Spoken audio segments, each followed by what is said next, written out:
tonight's Top Gear, Rover's vital new model, the 200, takes to the roads. For Britain, the most important new car in the show must be the Rover 200, the latest product of the collaboration with Honda that we looked at last week. The old 200 was Rover's version of the Honda Ballard, and this car is also being built in Britain as the Honda Concerto. Here's Chris Goffey. Now, while it's a joint development, this is very much a Rover in its own right. The engineers have been closely involved in all details of the design from the very first clean sheet of paper. And indeed, the cars built here are significantly different to the Concertos built and sold in Japan.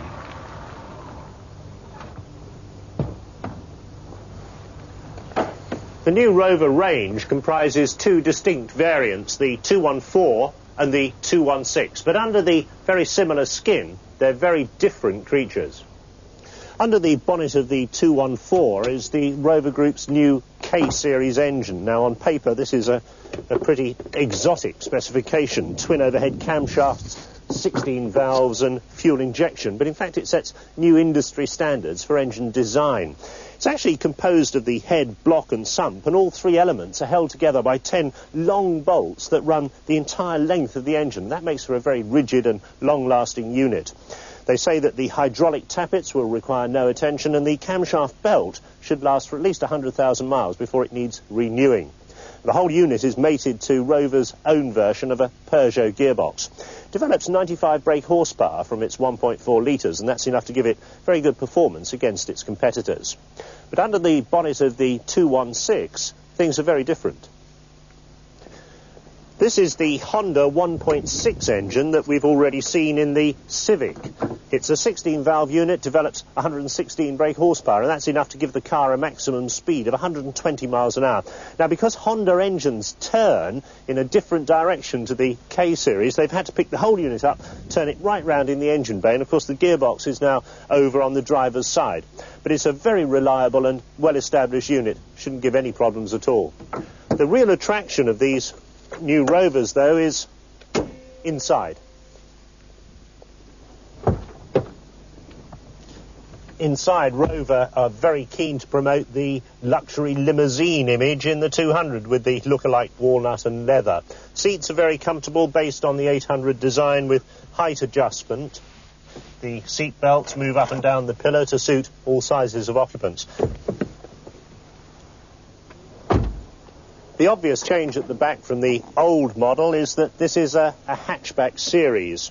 Unfortunately, they put the spare wheel under the boot floor, so you've got to unload everything to get at it, and that's a pity, I think. But that said, it's quite a big boot with the asymmetric split rear seat in place, 12.4 cubic feet, and with everything folded down, you've got over 42 cubic feet, and that's better than almost anything else in the class.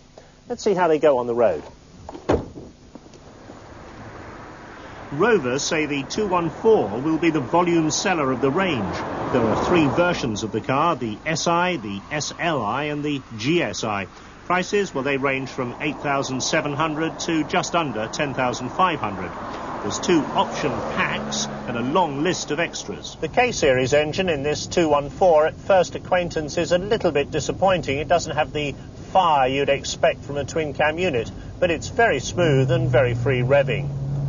Instrument layout, well, that's quite classical in its design. Nice black instruments with white figures, and the controls very well placed. The 214 does score in ride and handling. It takes potholes and poor surfaces without bottoming, and yet it's tight enough to cope with spirited cornering. I found the standard steering rather heavy, and I'd certainly want the excellent power steering, a £300 option. And anti-lock brakes are £900 extra too. As you'd expect, the £11,000 216 GSI handles pretty much the same as the 214, but when you put your foot down, the response is very different. Although it's just 200 cc's bigger, the engine in the 216 transforms the car. It feels very lively and certainly a real performance machine. Rover are very keen to point out that it's a driver's car. Both the 214 and the 216 have very high levels of road holding. They're very easy to drive and they're very safe. So what's the competition for the new 200? Well, Rover are setting their sights high. They talk about BMW, Volvo and Peugeot as rival manufacturers.